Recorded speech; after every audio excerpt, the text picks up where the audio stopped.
£500,000 is on the line in William Hill's final one stand. Football's ultimate free-to-play eliminator game. Pick one Premier League team to win each week, survive the chaos, and be the final one standing to take the prize. Hello guys, welcome back to DR Sports. I'm here with Laurie.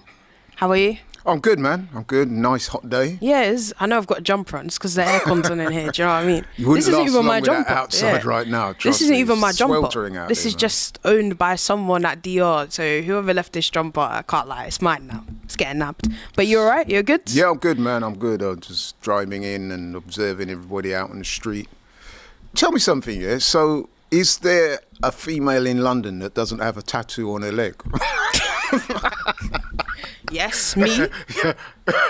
I know we're digressing wildly on football, but you know what? As I was driving into work, seriously, obviously it's a hot day. Yeah, me, man. Men and women are out there in shorts. And literally every woman I saw today has got tattoos on their legs. I'm like, rah, that is a phenomenon.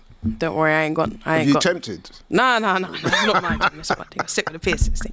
But anyways, guys. Yeah. Welcome to Live at 5. Don't forget, right? It's time for final one standing. It's free to play. It's a 500k jackpot. There's no admin fees, just guaranteed winners.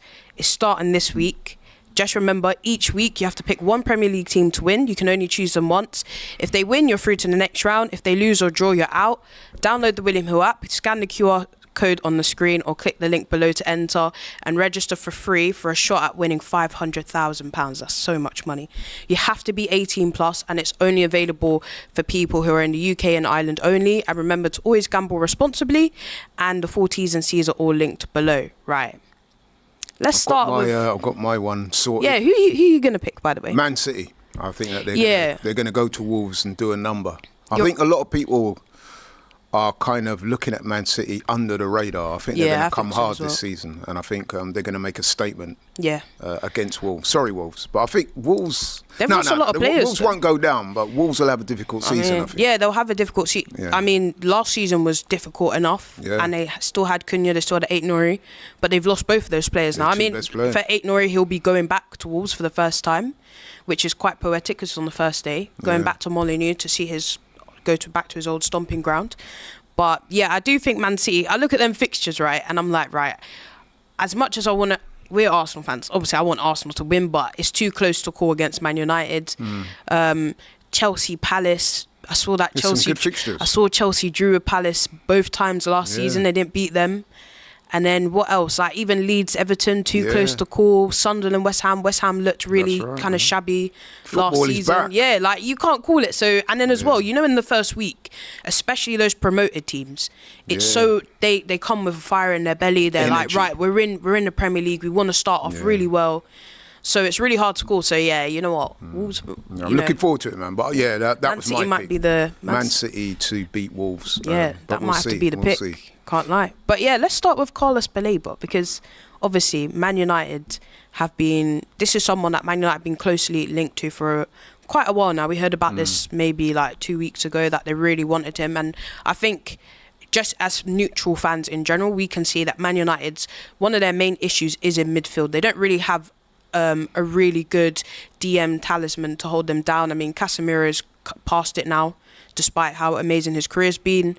Ugarte, I said to Flex already, when they signed Ugarte from PSG, I said, I'll be honest, this guy's such an average player. I don't really see the hype. He can't even start in that PSG team. Do you know what I mean? That should be telling you all it is. And PSG, that was a bit of a desperation sign. Yeah, it was. They've bought him. He's been okay, but it's not maybe been what they really wanted. No. Carlos Baleba, I mean, he's Premier League proven. He's an exciting talent. He's exciting talent. Yeah. He's young. Look how good he's been for Brighton. But David Ornstein comes out saying that Man United have pulled out of the race for him because basically Brighton are saying, look, it's 120 mil minimum or 100 mil minimum. Yeah. If it's not that, get lost. And they're also saying, look, we don't want to sell him, which I understand. It's so late in the window. They'd now have to go out, get someone else new in such an important position. They've already lost João Pedro as well, who's a striker. They're probably thinking, why should we lose this young player who we actually really need? Why send him to Man United? No, listen, you know what? Fair play to Brighton. Big up Brighton, Tony Bloom, who apparently him and your dad are pretty good friends. And brethren or not. Yeah, so Yeah, man, I respect to Brighton. They're saying, look, even though we are, like, a lot of people's opinion, a selling club, you're not just going to come and mug us off. Yeah, exactly. The season's about to start. He's one of our key integral players. If you do want him, you got to pay the rate. Otherwise, like you said, get lost. And it'll be interesting to see how Baleba handles this, because we've seen in recent weeks, Kenya, when players have been so-called unsettled and the move, because apparently Baleba was open to the move, is what I understand. So looking at what David Ornstein said, so just in general, he put, Man United not planning to proceed with Carlos Baleba move this summer, indirect and direct contact between clubs, but Brighton are clear not for sale, and the level of fee is considered too high, and the 21-year-old midfielder was keen on Man United, but he's not unhappy at Brighton. So that's good. He's still... That's actually really good, considering what other players have been like this window. Alexander Isak, Isak, Gyökeres, Wissa, do you know what I mean? All of these players that have kind of kicked up a fuss and said, here right is a then. player that, if what we're hearing and what we're seeing at the moment is to be believed, he's taken it in the right spirit. Because, listen, Baleba's no fool. He knows that if he continues on that path that he is on now, he will be, even in January, I would imagine, clubs are going to come knocking. So keep his head down. Play for the club, be professional. You will get your move eventually. And Brighton know this as well. Yeah, exactly. I mean, look what Brighton did with Caicedo. I mean, we remember when Caicedo put out that post in January begging to come to Arsenal. That's right. Because we basically were like, right, 70 mil is as high as we're going, we're not doing 80 mil. And Brighton said, well, if it's not that amount, we're not selling him. We need him. They kept him, and they got at the time they got a record fee for him in Chelsea, and you know, they left that happy, and they've been able to get someone like Carlos Baleba, who's come in and fit into that position so well that he's demanding a similar fee to his predecessor, essentially. And Brighton, you know, they don't have an ego as a football club. They know that they are, let's be honest, a selling club. And when I say that, I'm not by any means being derogatory. It's just the way things are. It is. Brighton are a team that they pride themselves on finding. Their scouting network is amazing, by the way.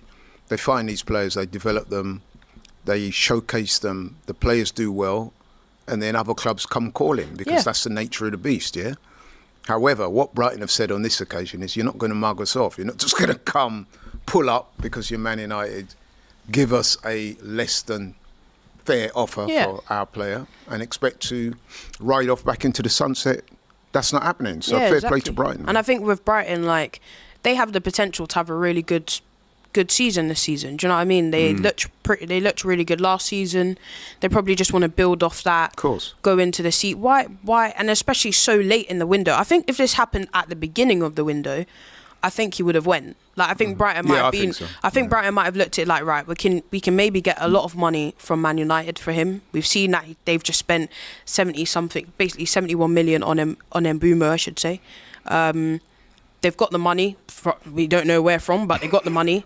They really want this guy. They need a midfielder. And they can also be like, this gives us enough time to go into our scouting network and get somebody else in who's probably just as talented, if not more, than Carlos Baleba, as they've proved throughout the time where they had Yves Bissouma replace him, Caicedo, replaced him with Baleba. Like, the way they turn over talent is just like... I would say, I don't know if you agree with me on this, but pound for pound, Brighton have one of the best scouting networks in the Premier League. You've only got to look at some of the players they produce. No, Cucurella, they sold Cucurella to Chelsea. They've got Caicedo, João Pedro. There's so many. Even Gyökeres, he started off at Brighton. Do you know what I mean? So these are Ben White. He's a player of ours.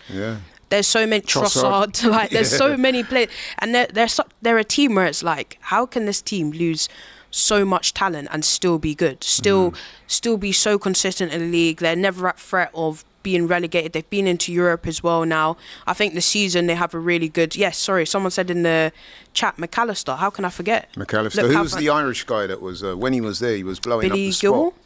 No, it was a young guy. I forget his name now. But where's Pascal Gross from, by the way? He's German, no? Yes, he is, Pascal Gross is another one. Like, sounds French, but actually German. But But there's an Irish guy that was a young guy that was Evan there. Ferguson? That's it. Evan Ferguson.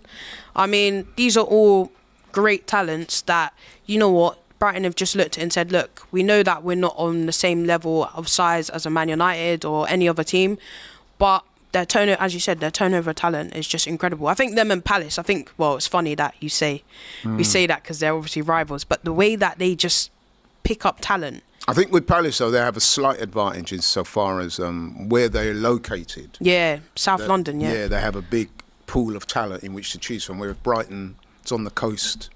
It's not, and no disrespect to Brighton, it's not what I would call a footballing city, like in that regard, you know what I'm saying? Brighton is more known for going on vacations and stuff. It's not a football city per se. Yeah. And again, I'm not being disrespectful, that's just how it is. But having said all of that, and your dad has told me this as well, because he knows Tony Bloom personally, he's saying that they're an extremely well-run club. Yeah. And that scouting network is part of their whole DNA. So, yeah, man. Yeah, no, shout out to Brighton. Not only that, if they don't get Baleba, there's no chance he'll play against us. Yeah. Because Man United's midfield, as everyone knows, is not their strongest. If they were to get Baleba now, that would have enhanced their midfield exponentially. So, yeah, man. Yeah. Good. Now you start to look at that Man United team where you're like, oh, yeah, their midfield's really gappy, and the only quality they've really got there is Bruno, because Kobbie Mainoo's, he's never fit. Mason Mount is struggling with fitness, and then everyone else is not really it's of the level. Definitely not the strongest area there. Yeah. If they had gotten Carlos Baleba, you start to look at that like, wow, this is actually a really good rebuild. They've gone and got Cunha and Mbeumo, who are obviously Premier League proven, really good, and then they've gone and got Benjamin Sesko, who's an upcoming great forward player. Like, you start to look at their team now and start assessing it a bit differently. Yeah, it would start to come together, definitely. Yeah. But, well, I guess we'll see. I mean, do you think he will go to Man United sooner or later? Do you think maybe in the next window, maybe in January, maybe even in January, or in the next summer, do you think this is something Man United will come back for? Yeah, I definitely do. Especially if Baleba has a half-decent season from now until, the end of the season, or even till the end of the year. I'm sure they'll be watching him. And they won't be the only ones either, because Baleba is highly thought of. Yeah, no. So, yeah. You're right. But let's just also talk about Nottingham Forest. I feel like this is a team, right, where we're almost all kind of sleeping on them a bit. We're all kind of saying, right, they can't replicate what they did last season, where they were in the Champions League spots for so long and they just missed out, but they're in the Europa League now. I know obviously that kind of depends on Palace's situation, but they made it into Europa League. They're looking really good. I mean, they've done some excellent business. They've signed James McAtee from Man City, who's obviously a midfielder, for £20 million. And they've also got Omari Hutchinson from Ipswich for £37 million. I saw that. That is a very good one. And of course, they've kept Gibbs White. Yep, they've kept Morgan Gibbs White. Chairman. Yep. If Chris Wood can stay to the same level that he was last season, that's fantastic. And they're also in talks with Douglas Luiz, who obviously was at Aston Villa, went to Juventus, he's not really had a great time there. He's not really in favour, and I think a move back to the Premier League would be great for him. He's one of those that realise that the grass is not greener. Yeah. You know what I mean? Yeah. And also, I'm aware that they're in talks to extend Hudson-Odoi's contract, which is good news for them. Yeah. Well, it's interesting because about a week or two ago, the manager, Nuno, was lamenting the fact that they'd not done enough business. In fact, he actually said, I'm a bit worried that, we're not... When managers say this, it's normally a little ode to the board to say, look, man, come on. And he did that, and since then, business has picked up. What I would say about Forest is, because obviously they lost the Langer, and he was very important to them last season. I do think that last season was a bit of a surprise season. Yeah. They caught a lot of teams lacking. I don't think they will be a Champions League team this season. However, I do think that, it's possible that they could get a Europa League place or even a Conference League place. So well, if they win Europa, there's a lot to play for. Yeah, exactly. And I can see them having a decent run in the Europa League.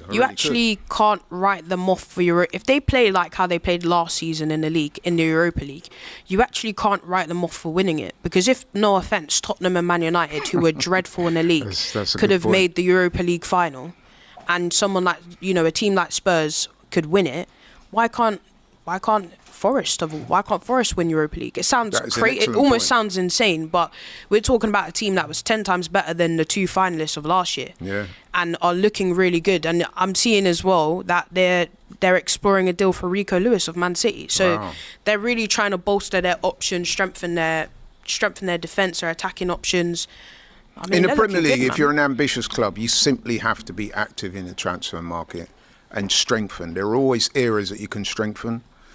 if you don't do that, then basically you're regressing because other teams will strengthen, they will bring in players, and you can't afford to be standing still. And that's what Forest are looking to do. And listen, man, they're an established Premier League side now. They've got a good manager. They've got some good players. Like I said, keeping Gibbs White is very important to them. He's their captain. He's their driving force. A lot of the good things they do comes from him. To have lost him would have been a big issue. They lost Salanga, like I said. He was important to them last season.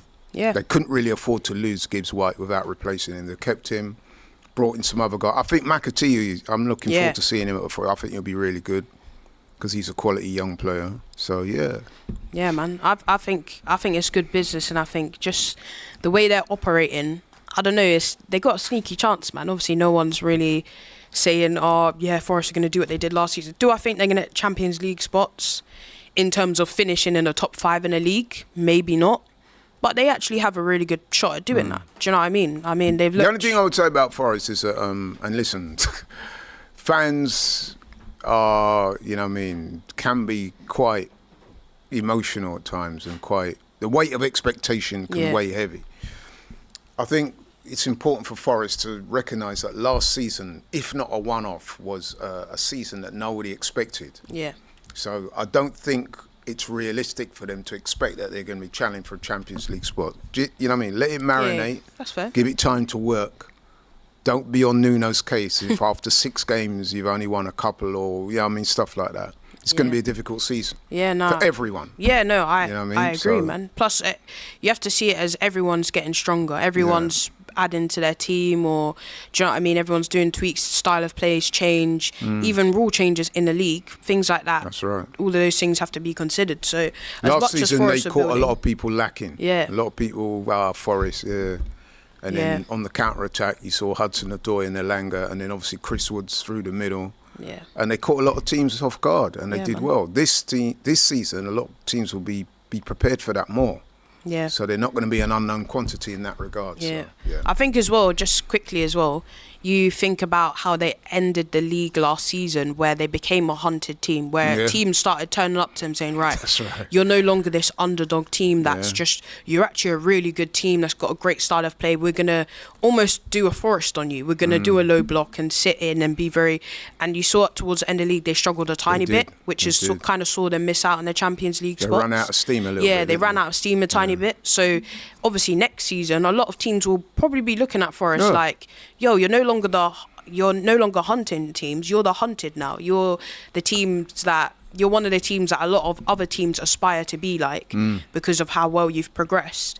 I remember last season when they kind of announced themselves by beating Man City. Remember that game? I remember that. Yeah. This and time Liverpool. they won't be here. A lot of those big clubs will be thinking, we know. Yeah, man. They beat Liverpool as well. Yeah. They beat Man United. Am I right to say? They had some. They give us a couple of difficult games as well. Yeah, man. I mean, we beat them at home, but then we drew away with them. I remember that game. I was there. It was very, locked in, proper defending.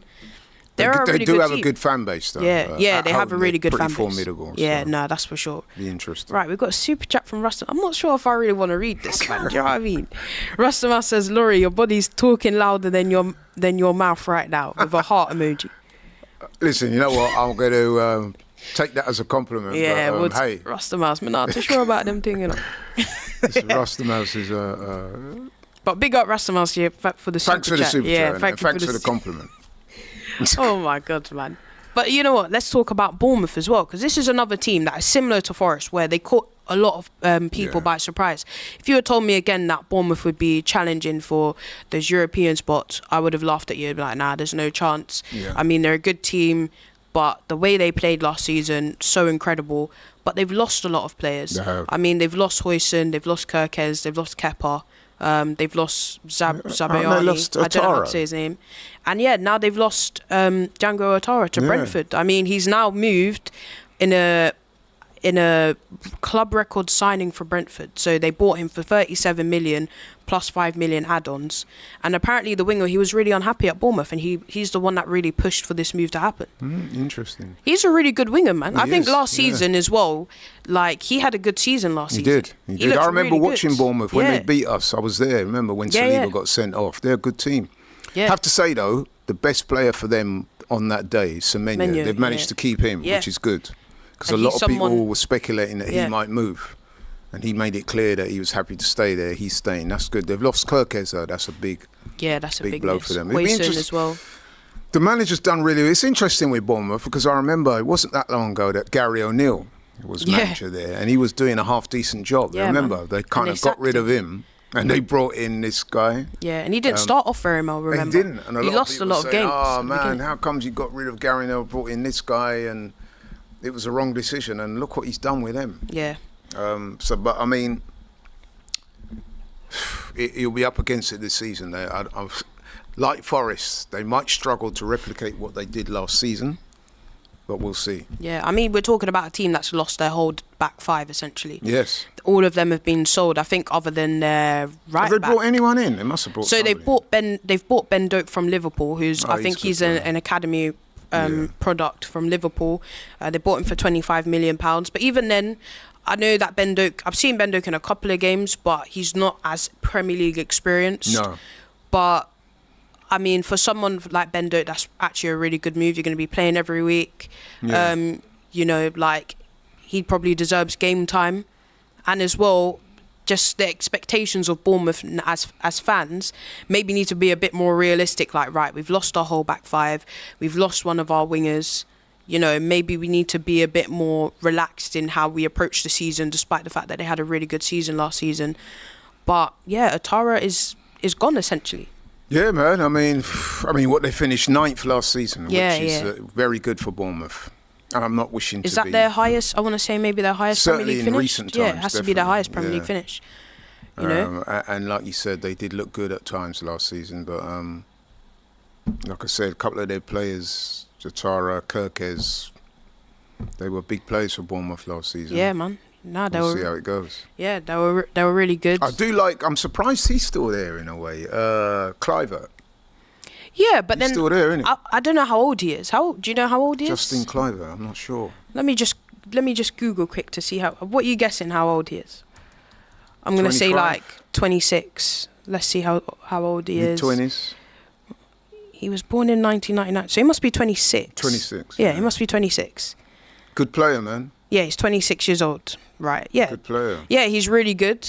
I mean, he kind of had a really good season last season as well. He kind of took us all a bit by surprise in terms of how many goals he was scoring and just the type of goals he was scoring as well. Like, fantastic.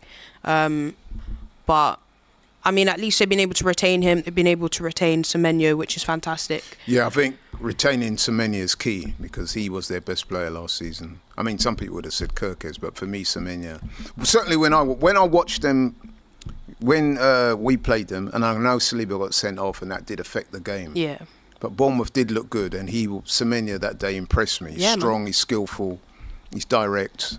He caused a lot of problems that day.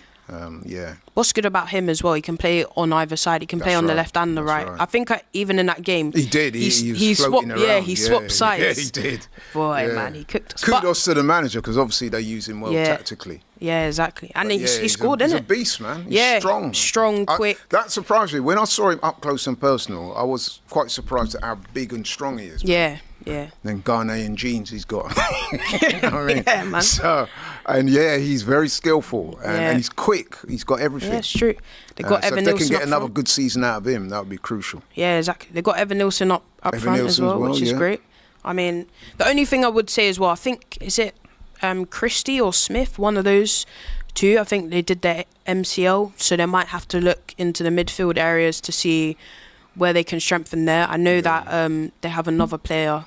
What's his name? His name's like Unal something. He scored a wicked He scored a wicked free kick last year. I remember me and my dad. I don't know what that game was, right?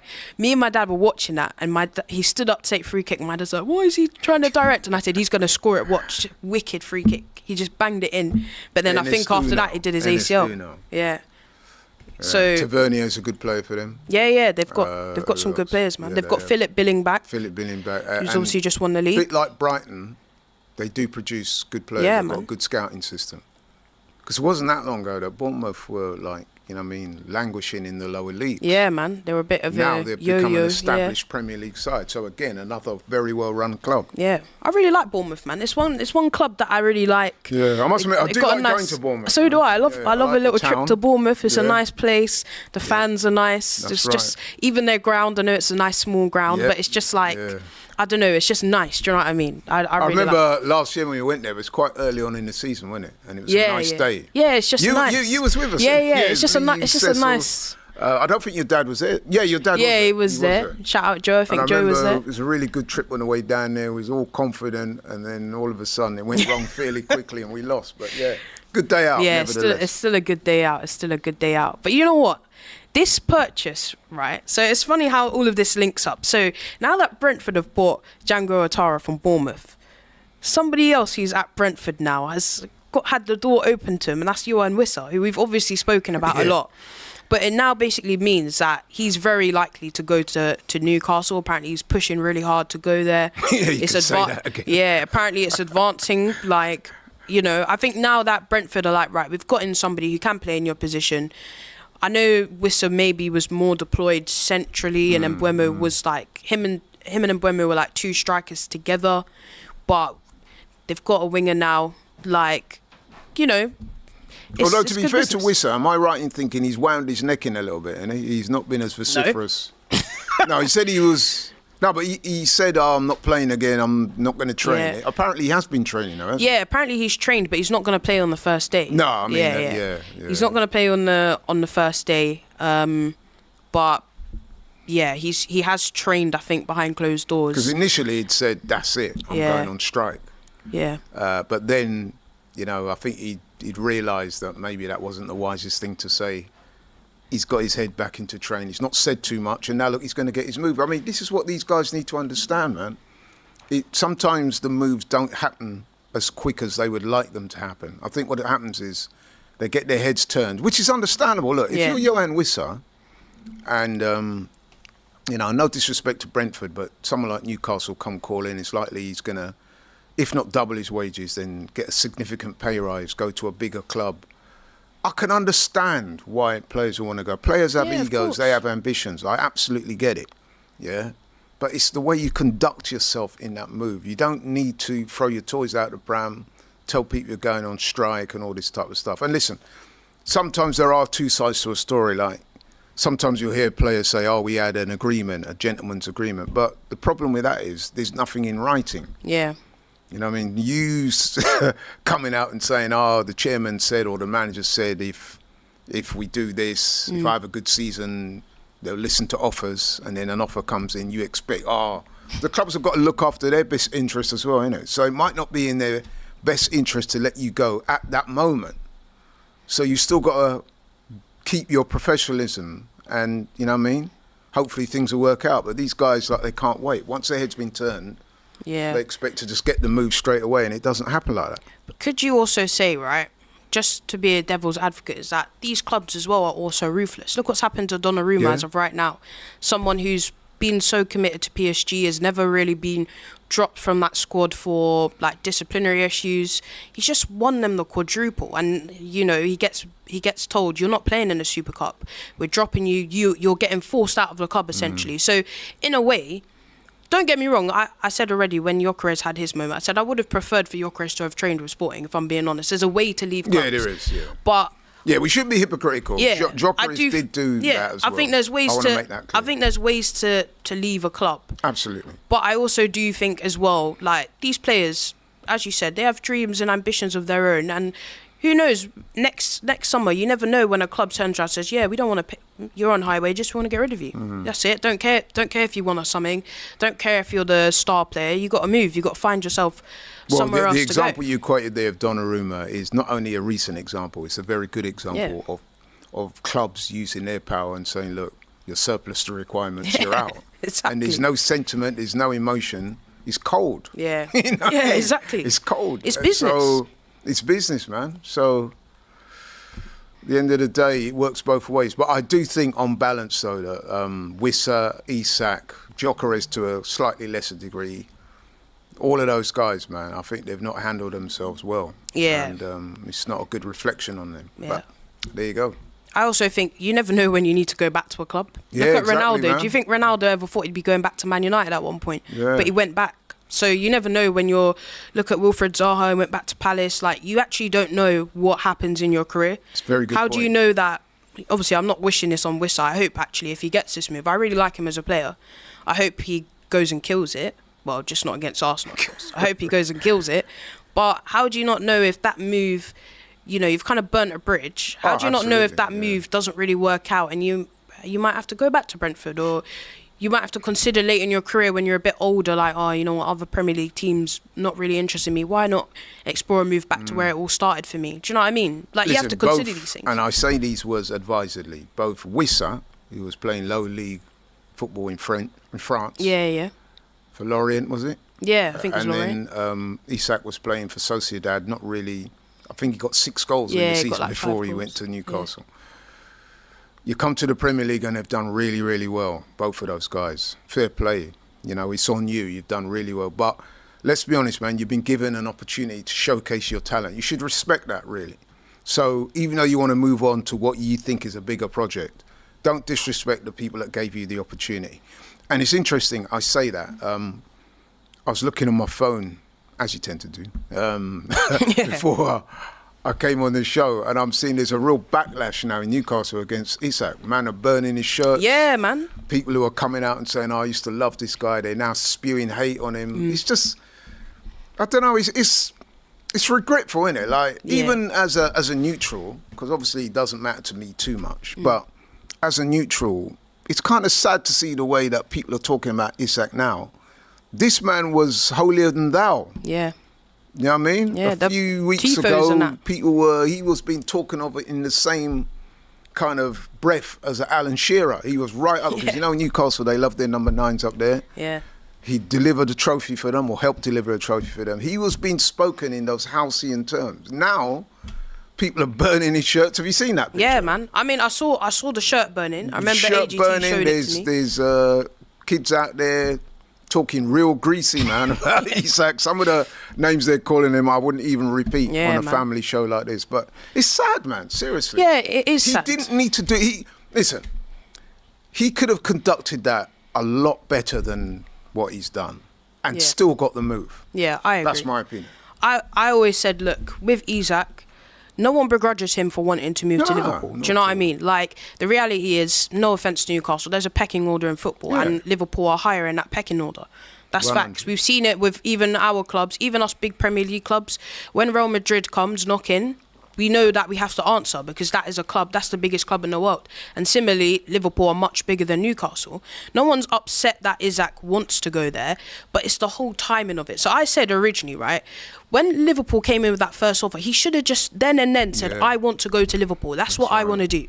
You didn't say anything. You allowed the club to turn it down. Then a week later, you basically say, oh yeah, I do want to go. I want to explore my options. Yeah, I want to explore my options. Which is just a euphemism for saying I do want to go to Liverpool after all. Why didn't you say that the first time round? Because then Newcastle could have prepared themselves like, right, if we sell you then we can go and get Hugo Ekitike, who we know that Liverpool want to get if they don't get you. Do you know what I mean? Like, the whole framing and the timing of it, I thought was really poor from Alexander Isak.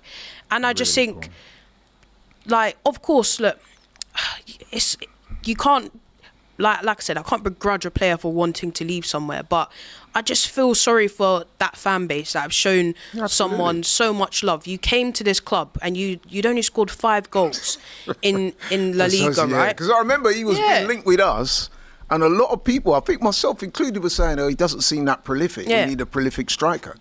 But obviously, to be fair to Isak, he's shown what a quality player is, and I'll give him huge amount of credit for that. And I also don't have a problem with him, you know what I mean, saying that he wants to explore his options, although, like you said, Kenny, he could have done it way earlier. But it's obviously he had his head turned. That being said, though, there's a way of handling it. I mean, like you said, there's a pecking order. So, for example, and I hope I'm not taking up too much time, but I do want to make this point very quickly. We could be in a similar situation at Arsenal in a year's time with Saliba. Of course. It's well known that Madrid are admirers of Saliba.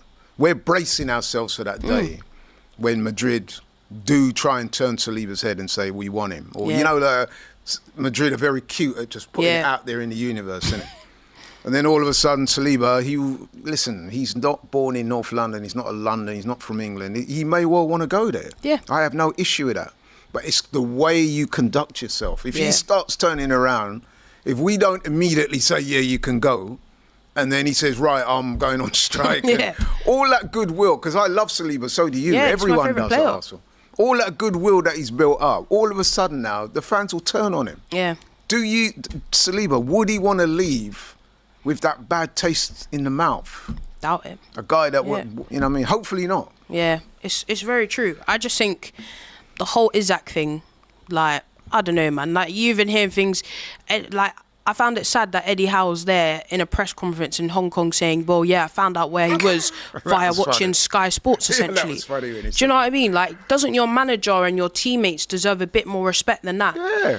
Do you know what I mean? Listen, supposing something had happened to him out there. Supposing when he was running around the pitch or something like that, he did his hamstring or he twisted his ankle and was out for months. There's a serious issue there in terms of insurance. What's going to happen there? Yeah. So it was not good on so many levels. Yeah, man. It's just, I don't know, man. But I think, I don't know if he's joining or not, because at the moment he's allegedly on strike. Well, not allegedly, he is on strike. He's saying, I'm not playing. I'm not. Eddie Howe said already earlier today, he's not a part of my squad. The situation hasn't changed. He has to earn his way back, which is right for Eddie Howe to say. You know what I think? I think that he won't be going anywhere until at least January. I probably think so as well. Yeah, he's not going now. I think Newcastle, and the thing about Newcastle is they are one of the few clubs, they have the money to write that off in a way, you know what I mean? So he'll be the one that loses out. And let's not forget, Kenya, that this is World Cup year. Yeah. He'll want to be playing because, you know what I mean, Sweden will most likely go to the World Cup. Yeah. I'm sure Isak will want to be part of it. Yeah. Unless he's going to switch codes and play for Eritrea. Which they ain't getting in. But you know what I'm saying? He's a Swedish international of some repute. He's going to want to be on that plane to America. So, I don't know, man. This could backfire on him. Yeah, it's true. Plus, Newcastle haven't gotten all their... Even if they do get whistle, which obviously looks very likely they're going to, that's only one... They're kind of back to square one, essentially. If they want Isaac to leave, they need another striker to come in. So, and as of right now, I mean, I saw earlier Kolo Muani is saying, nah, I want to go Juventus. I don't care about going to the Prem. So that's one of their options kind of chalked off. Right. I don't know what's happening with the Ollie Watkins thing. There's not really been any movement on that. The Samu of Porto, I mean, there's been light talks, but we don't really know what's going to happen. So as of right now, Newcastle the only active striker they've got is Alexander Isak, and he's on strike. So I reckon he won't be going to Liverpool. I don't think he'll go to Liverpool before the transfer window is on. This transfer window, anyway. It's so hard to tell, though. It is hard to tell, but at the moment, that's how it's kind of looking. Yeah. Because remember, Liverpool submitted an offer and they said they're not going back. Yeah. So we'll see. They basically said to Newcastle, you lot tell us when we need to come back. Here's the offer. Let me know. They said sort out your thing. Call us when you're ready. We'll drop the money. That's essentially, you know, Liverpool came on a big boy thing and basically said, yo. Even that was a little disrespectful, I thought, as well. Really? Why? Because it's I don't know, man. Supposing I rocked up to your house, right, or you're selling your car. Yeah. And I knocked on your door and I said, listen, you see that car you got? I kind of like that car, you know. Here's what I'm going to do. I'm going to give you this, and that's it. You tell me when you're ready. That's me. And then I just walk off. You're going to think to yourself, that's a bit cheeky, isn't it? Like, the man didn't even want to know how much I want, or he just gave me an offer. He didn't even give me a chance to say yay or nay. But I'm not being funny, yeah? Their first offer was like £120 million. That's already a British record fee. If you want a bit more, and then Liverpool have kind of indicated they've got the money. They've said, we don't care. What do you want? 130, 135? We'll give it to you. You want add-ons? We'll give it to you. They're cool with it. They're in a very relaxed situation because they know the player wants to come. There's no issue on the player side. It's just the club essentially that needs to agree. No, to I thought it was a flat offer. It was 100 million. I think it was 110. Or 10, yeah. And then plus add-ons might have taken up to 120 or something like that. Yeah, I mean, the money was okay, but I think it was a bit presumptuous the way they just pulled up and said, look, after having taken Ekatike from them as well. But then this is what we're offering. Yeah. That's it. You're not getting any more. let me know when you're ready. It's a bit presumptuous, you know what I'm saying? Like if somebody said that to you, even though you might be tempted to take the money, you think, who is this guy think he is? But then I would say the Ekitike thing is Newcastle's fault because they lost Dan Ashworth to Man United, right? That was ages ago. Why have you not replaced him yet? So you've got no sporting director.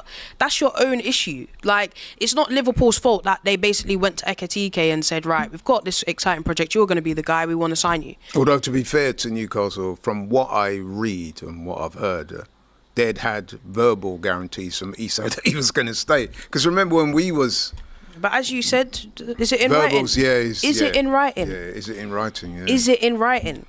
Do you know what I mean? The same way that clubs will say, the same way players say, the club had a gentleman agreement with me to let me go. The same way club says, man, you don't say nothing. You're our player. That's a good point. Vice versa, innit? Business is business, man. Like, it's what it is. It's a harsh world in football. It's ruthless out there. Yeah, man. But you're saying that you don't think Alexander Isak will be this window, but he's inevitably going to join Liverpool, but it might be in January. It's inevitable or that he's going to go to Liverpool. Yeah. I can't see it happening.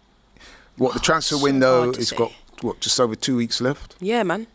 Yeah, and there's nothing happening. So unless something dramatic happens in a very short space of time. Yeah. And like I said, with the way Isak has conducted himself, I don't think Newcastle will be in a rush to facilitate the move, if you know what I'm saying. Yeah, no, I agree with that. They'll probably say, look, if that's how you feel, stay there. Yeah, man. We'll underwrite that cost of your wages. Because they can do that. They're the richest club technically in the country. So. Yeah, and plus Isak's there for the next 3 years. He's got 3 years left. It's not like he's got a year left where he could just say, fine, I'll wait out. I could see Isak pulling on that Newcastle shirt again. I mean, it's going to be difficult for him. I can see in the coming weeks...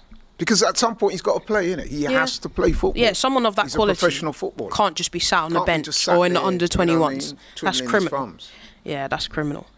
But, yeah, anyways, let's move on to Chelsea really quickly. Yep.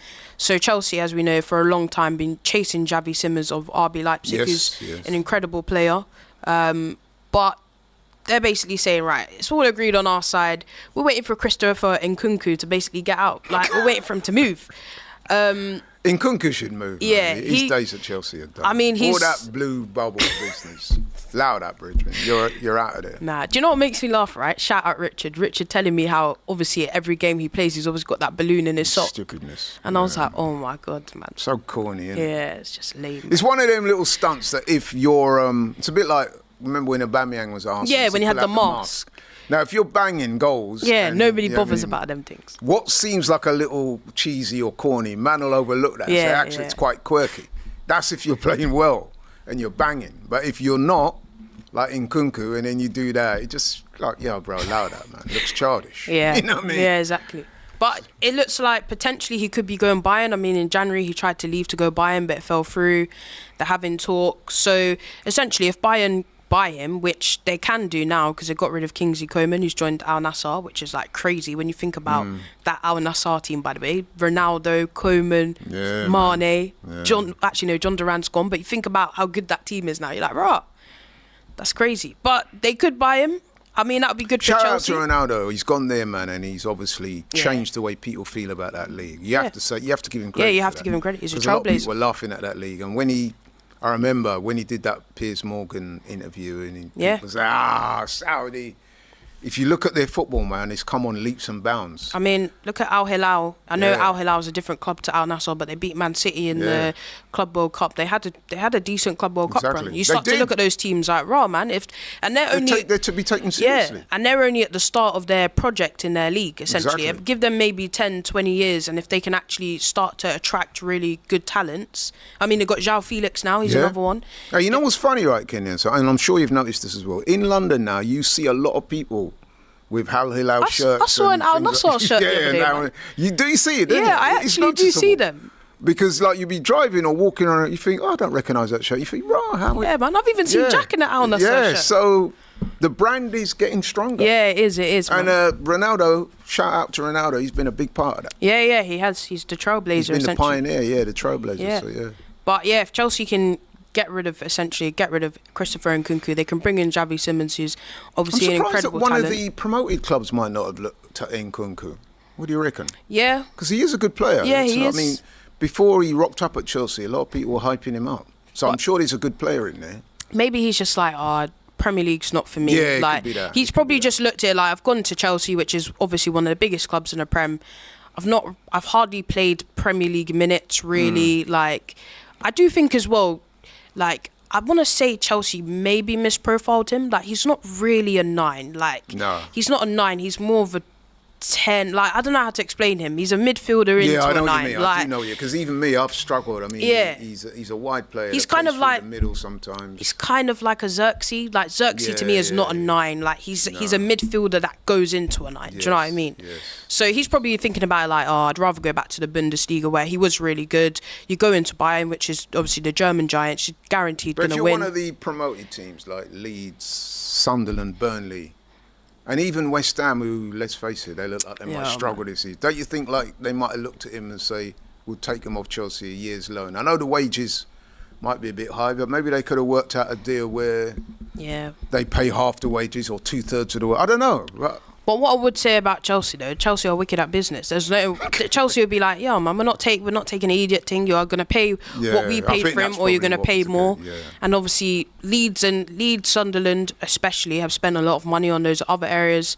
You know, Leeds just got Calvert-Lewin in, and then West Ham are broke essentially. They don't have, which is so crazy to me, considering that they don't have any debt to pay off. They've got a stadium that's debt-free essentially.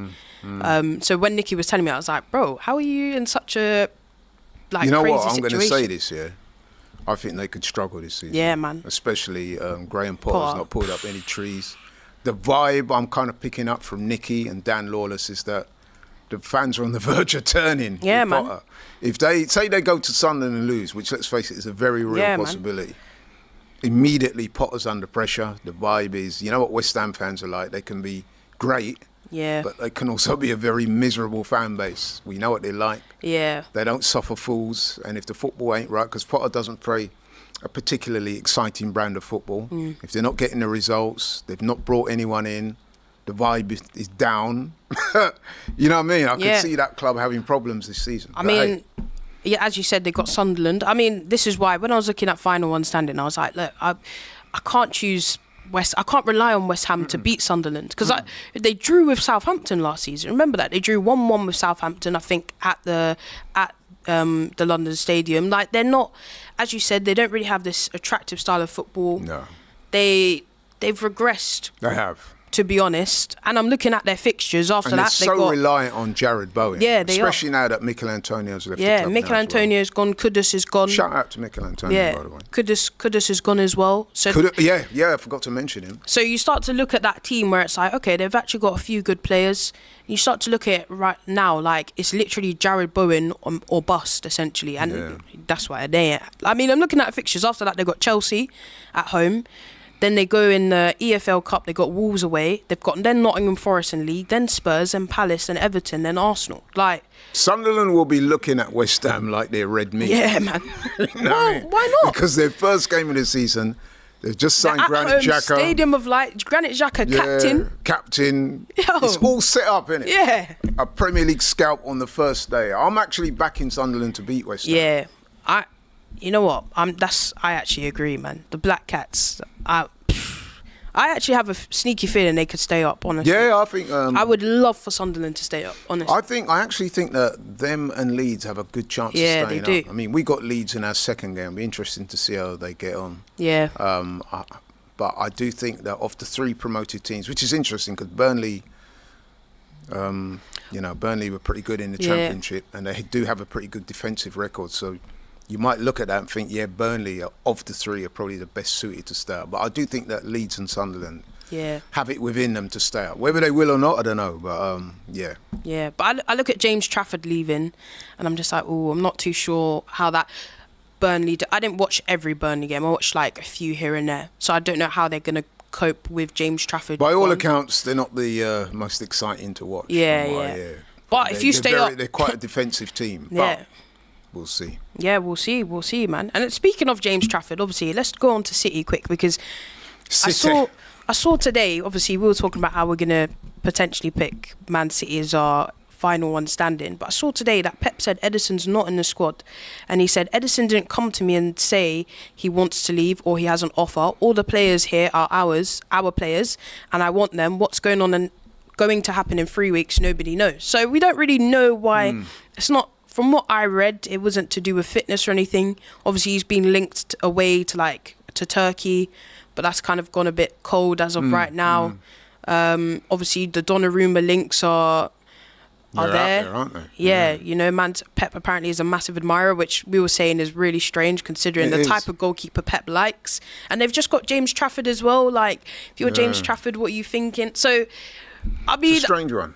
I'm starting to look at that final on Sunday now. Like, yo, man, they're not even going to have Edison in goal. Does that mean James Trafford's going to start? What I would say about that is, I know Pep, he's been on the record as having said this. He said if players indicate that they want to leave, they're as good as gone. Yeah. That's what, you know what I mean? That's how Pep looks at it. From you start saying that leave thing, he's already looking past you. Yeah. So it could be that is the case here. With the Donnarumma thing, I can only reiterate what I said on the show a couple of days ago. Listen, Donnarumma is an outstanding keeper.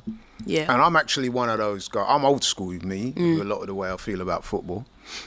To me, a goalkeeper's first remit is to keep the ball at the back of the net. All this playing out from the back is nice and dandy. But at the end of the day, you're paid to keep the ball from the back, going in the back of the net. Donnarumma's one of the best in the world at that. A bit surprised that PSG have let him go, especially the way they have done. Although I do understand it's all to do with the mechanics of money and contracts and stuff like that.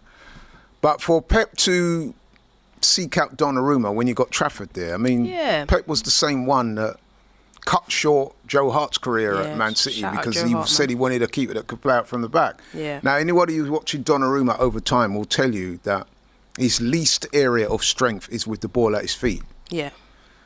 So I don't know what's going on there, man, but hey.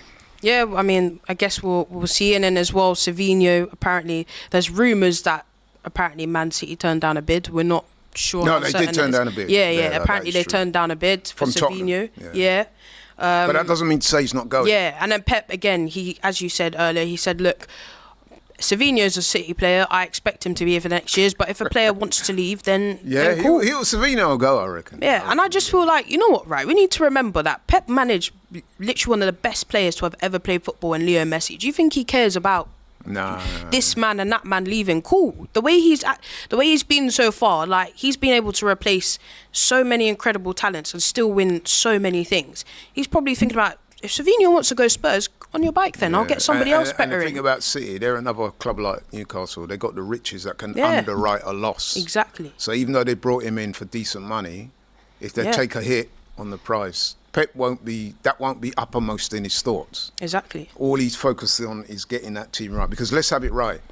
City will not be, I wouldn't say it's bad, because, let's say bad, because they didn't have a good season. Yeah, they weren't great last season. This season, I don't think so. I think that they will be, and the fact that not many people are talking about them as well. If you notice, no one's really hyping up City. Yeah, man, going under the radar. They're going under the radar, and I think, in a way, that kind of suits Pep.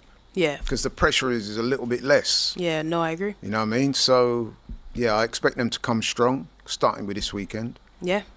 So, we'll see. Yeah, man. Well, you know, as you said, I don't expect them to. The only doubt I have about City is their defence. That's the only thing. I just think Ruben Diaz last season wasn't the Ruben Diaz that we know. John Stones has injury issues, and then obviously Ake also has injury issues. And Rodri. Yeah, Rodri at the moment is still out. That's the only doubt I have. In terms of going forward, there's no complaints. Honestly, they're top. I just look at the centre-back. If he can keep his centre-backs fit, I think if Ake and Ruben Diaz are fit, cool. And they're up to scratch, calm, they're fine. As long as to me, all Pep needs to do is go get a right-back. This Matheus Nunes, I know he's brought in Aït-Nouri, but please, this Matheus Nunes at right-back, stop that, brother. It doesn't work. That's the only doubt I have about it. City will be a lot better than they were. I'm not saying they're going to win the title. I do firmly believe that Liverpool favourites. And then we are next. I think Chelsea could be dangerous Dark as well. Horse, essentially. City will be dangerous. It's going to be competitive, but I do think City will be better than they were last season, no doubt. But let's quickly just round off with some North London chat. Obviously, I saw Jed Spence apparently has signed a new contract. Is expected to be announced soon. Obviously, he had a good season last year. I even think against PSG he played quite well. He did. To be honest, he played really I think the knock on Jed Spence is that people in the game will tell you that previously he's had problems. Yeah, he's had a few attitude issues and things like that. People have said he's, not easy to work with, I think is the phrase that's gone around. But he seems to have got his head down. Yeah. Fair play to him. He's a fantastic player. He was. I remember he done a number on us when he played for Forest, didn't he? Yeah, man. He's really good. I like him a lot. And we were actually being linked with him for a while as well. Well, he's an excellent player to me, personally. I really like him. I know Jamaica tried to tap him. Yeah, man. Yo, Jed, you know what happened? I don't know what happened to him there, but anyway, I mean, he is a good player, man. So and then obviously we don't really know the Eze stuff. We're still linked with Arsenal, Spurs. Yeah, what's the latest on that? I mean, dunno, you tell me, because it's kind of the same. Like, Spurs are really pushing for him. Obviously, it kind of makes sense considering the Maddison injuries, and I think as well the other night you saw on the pitch they definitely need someone in midfield. They're very light there. So do you reckon that there's a chance he could go there, or do you think it's the agent I really playing do. it up? I actually do think there's a chance, because apparently Arsenal almost like I don't understand this whole Rodrigo thing. I think the ship has sailed. Rodrigo wants to stay at Real Madrid. Why does Arsenal just keep... But I watched your dad's today, his show, and he was saying that we're back in for Rodrigo. Yeah, apparently we're back in for him. But I just think, as of right now, he's been linked to City as well. But I'm like, as of right now, the guy wants to stay at Man City. Sorry, he wants to stay at Real Madrid. It doesn't look like the player wants to leave or move. Like, that's what I thought. Are we going to potentially miss out on Eze? So let me ask you, right? For someone who might not even join. If you could have, because we all know Rodrigo's a very talented player, but just say he was open to a move. Yeah. And you had a choice of Rodrigo or Eze, which one would you prefer? Okay, I've already said I personally would choose Rodrigo because we need a left winger. Don't get me wrong, Eze is fantastic. I'm happy with... If we were to get Eze, I would not complain. I'd actually be over the moon. Fantastic player, and he can play multiple positions. But if we could get an out-and-out left winger, that's their trade, that's what he does, I'd be happy with Rodrigo, personally. But I'm not going to take that on board. I'm not going to turn my nose up at Eze. But as of right now, I'm looking at it like, yo, this guy's... How many more times are we going to... Yeah. This guy said so many times, Real Madrid's my... He scored the other day. Yeah. Like, this guy, he loves Real Madrid. He wants to stay there. It doesn't seem like he wants to leave. Why all these clubs still trying to chase him? Let's start looking at other things. There's Rafa Leao out there. There's Eze out there. There's so many other options. There's Ademola Lookman. Like, I'm going to be honest, man. If it came down to a straight choice between those two, I'll go for Eze every single time. And I hear it. He's Premier League proven. Because I think Premier League tested and proven. He brings so many attributes that Arsenal could use to enhance our attack and vary our attack. He can play as a creative left forward. He can play through the middle as a number 10. Yeah, man. I just think he's Eze... fantastic. Like, I'm not turning my nose up at Eze at all. Like, this whole time I've been saying, go and get him. Go and put down that money. We know we've got money. Stop moving broke. I hear what you're saying about the specialist left winger. Yeah. And that does make a lot of sense. But I've got to be honest, man. Of the two, if you gave me a choice between the two... Yeah.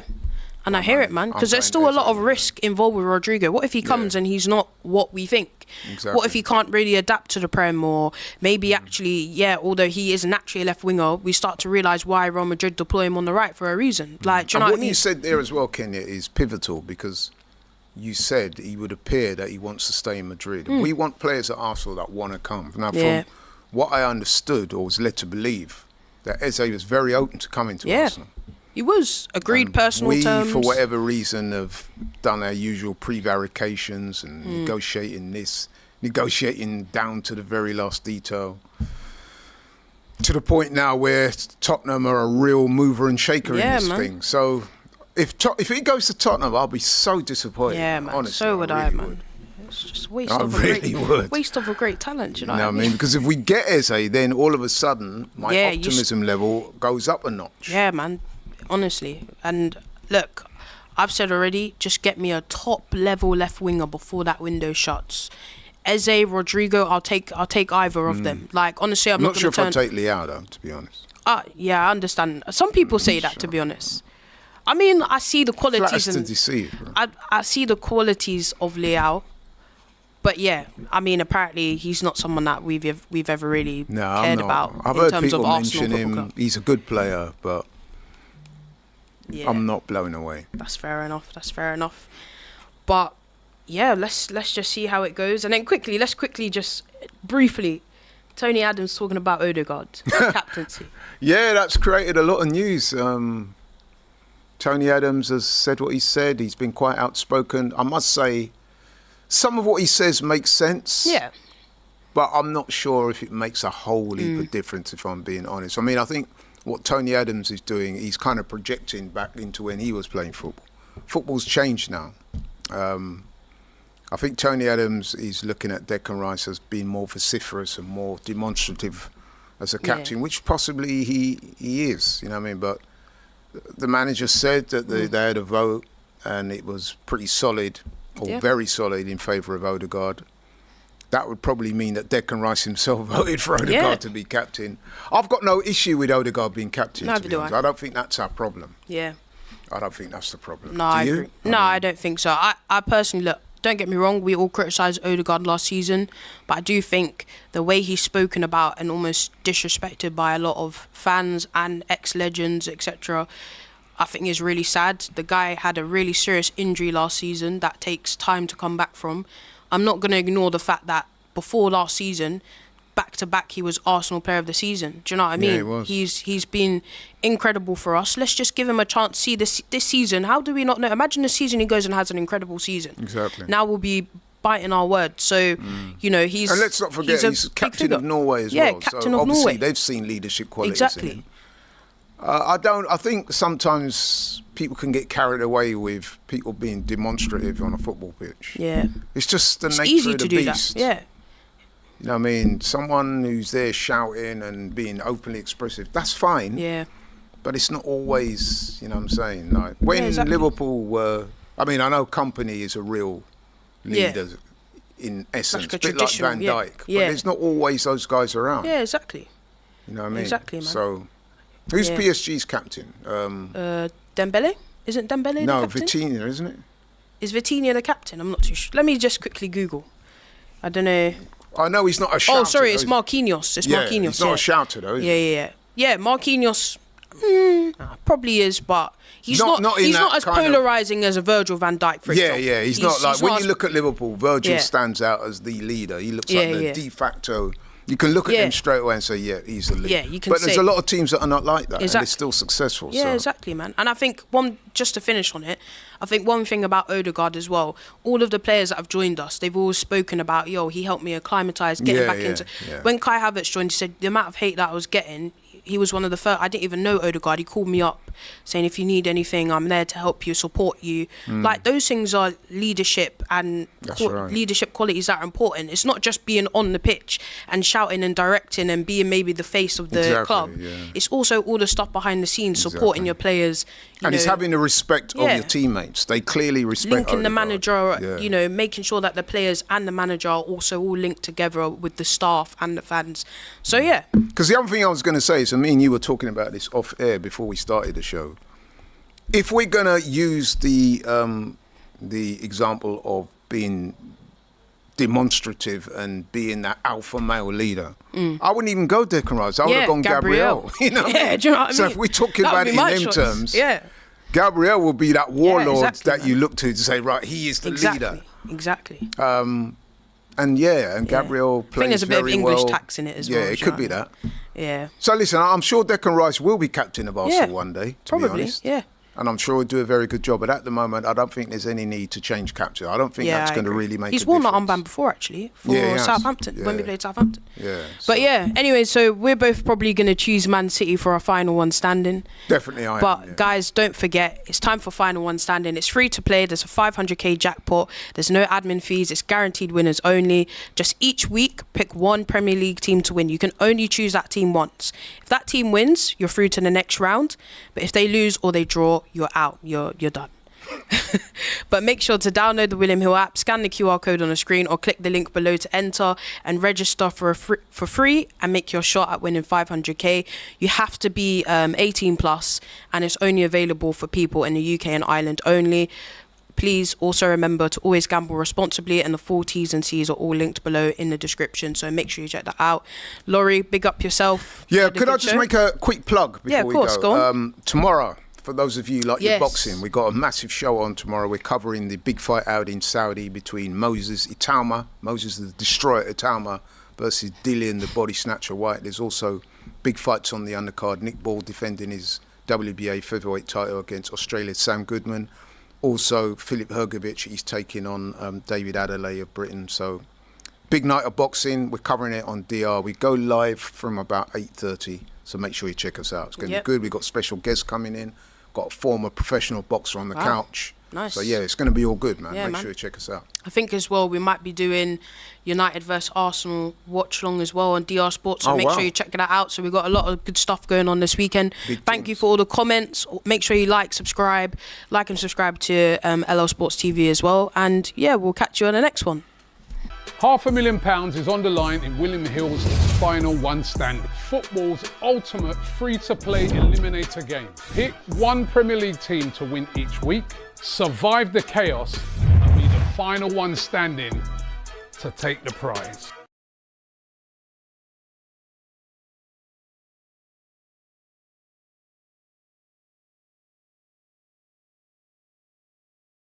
Champions again. Champions again, ole ole. Yo, Big Foo, what are you saying? Mewa. Champions League, you're a champion now, yeah? Hey, listen, I've waited 17 years for one of these babies. I'm gonna milk it for every second. Have you spoken to Coach Cams yet? He ain't picking up my calls. Let me give him a bell. I know he's still sore about that Europa League loss. Alright, cool. No worries, bro. Let me know. Bathe with you. I'm gonna eat with you. I'm gonna sleep with you. You are culture cams. You are powerful. You are.